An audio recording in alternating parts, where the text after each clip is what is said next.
dans nos quotidiens de ce matin. On va démarrer avec la une du quotidien de service public. Le Soleil sur d'abord ce forum de Paris sur la paix. Le président Macky Sall y était, vous le savez.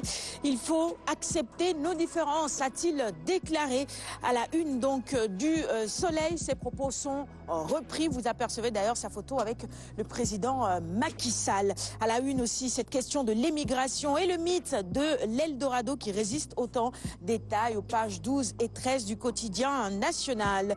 Le décès du président, de l'ancien président ghanéen, vous l'avez probablement appris hier, Jerry John Rawlings. Le Ghana le pleure en ce moment, le père de la démocratie de ce pays. Frère d'ailleurs de nombreux messages de condoléances depuis hier pour saluer la mémoire de l'illustre disparu. Message de condoléances également du président Macky Sall par tweet.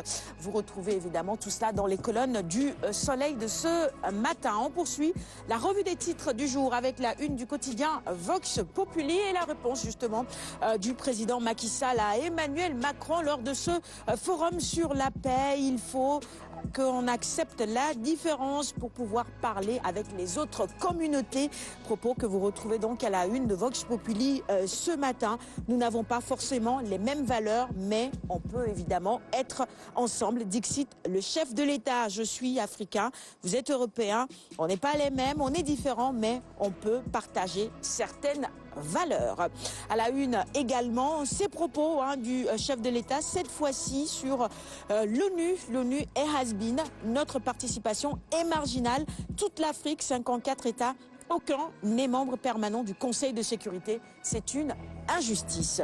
On passe à la une de l'AS maintenant et retour justement sur ces propos du chef de l'État. Le discours justement du président Macky Sall avec quelques lignes à retrouver dans les colonnes de l'AS ce matin. À la une, ce titre, Macky Sall fait la leçon à Macron. On poursuit avec Dakar Times.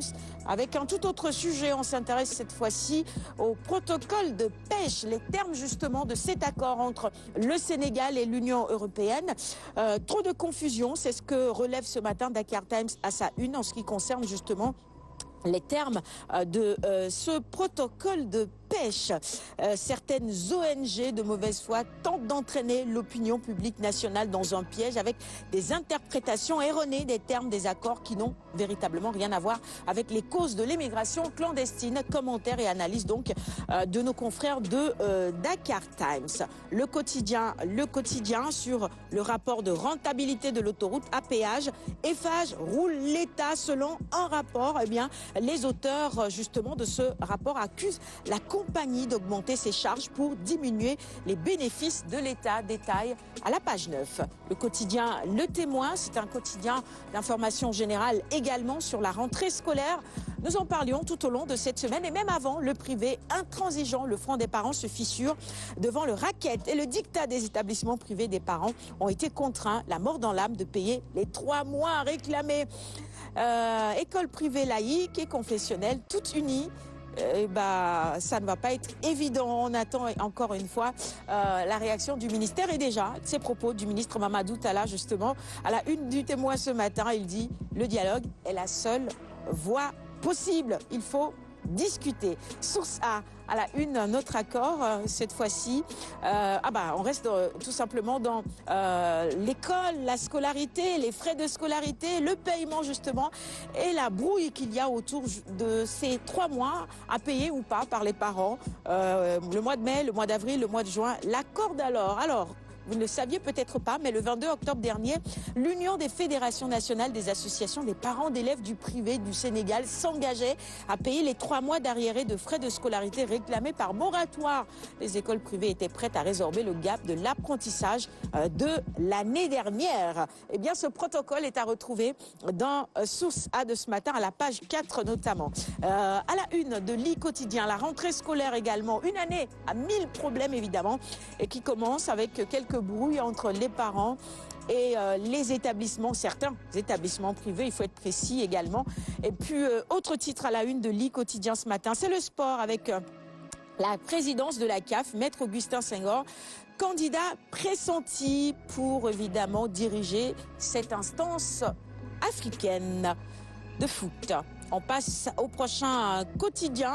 Réumi, justement, sur l'immigration clandestine. L'Union européenne va expulser tous les modou-modou sans papier. C'est bon à savoir. Plus de 39 milliards de francs CFA accordés au Sénégal et à la Côte d'Ivoire. Et sur la gestion des inondations, eh bien, les députés ont fourni un rapport. Les détails à la page 4. Ils dénoncent justement dans ce rapport le manque d'éthique dans la gestion des inondations. Libération, on reparle d'immigration clandestine avec ces personnes portées disparues. Ils sont nombreux, tous ces jeunes et tous jeunes.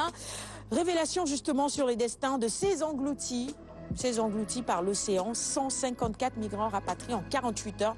Ce que le père de Doudou Faye, vous vous souvenez de ce jeune petit garçon de 14 ans, a dit aux enquêteurs. Malheureusement, il a également perdu la vie. Et puis, nos confrères choisissent également ce matin de rendre hommage à ce jeune. Je m'appelais Doudou. Je vous propose justement de lire ce billet signé Cher Baké Guissé. Le sport, stade, avec à la une le coach, le sélectionneur national, Aliou Cissé. Le jeu des Lions fait débat. Sans commentaire, gagner sans convaincre, le choix des hommes. Aliou Cissé analyse à la page 6. Et puis une bonne nouvelle par contre pour Edouard Mendy qui poursuit sa belle série. 6 clean sheets en 8 sélections. Ça, c'est du bon. Et puis Sadio Mané, le leader qui a retrouvé des Lions, tout simplement. Leader retrouvé des Lions avec ce but qu'il a marqué. C'était lors du dernier match contre la Guinée-Bissau. Il est plus décisif sur ses 10 derniers matchs. Bonne nouvelle pour l'équipe nationale. On termine avec Sounoulambe. CNG, première réunion vers le 19 novembre. La passation de service à Lussard, Birassen bloque tout parce que ce n'est pas encore fait. Il faut évidemment qu'elle se fasse pour que cette première réunion du nouveau bureau du CNG puisse être organisée et dans de bonnes conditions. C'est tout pour la revue des titres de ce matin, 6h50. Bienvenue si vous nous rejoignez à l'instant. Vous connaissez le principe. Je vais offrir les quotidiens du jour à nos invités. Mais avant, il faut évidemment que je vous les présente. On a 2 dames en plateau ce matin. Paulette Chao, qui est sociologue de formation, agent de Caritas Kaolack, chargée de la mise en œuvre et du suivi du projet dans la commune de Gandia. Eh bien, de quel projet s'agit-il? Il s'agit du projet de gestion et de valorisation des déchets solides initié par Caritas. On revient sur les détails dans un petit moment. Et puis à vos côtés, il y a Christine Kinessar, coordonnatrice du mouvement She Decides Sénégal. Ce mouvement nous intéresse également. On en découvre évidemment les objectifs dans la rubrique invitée dans un petit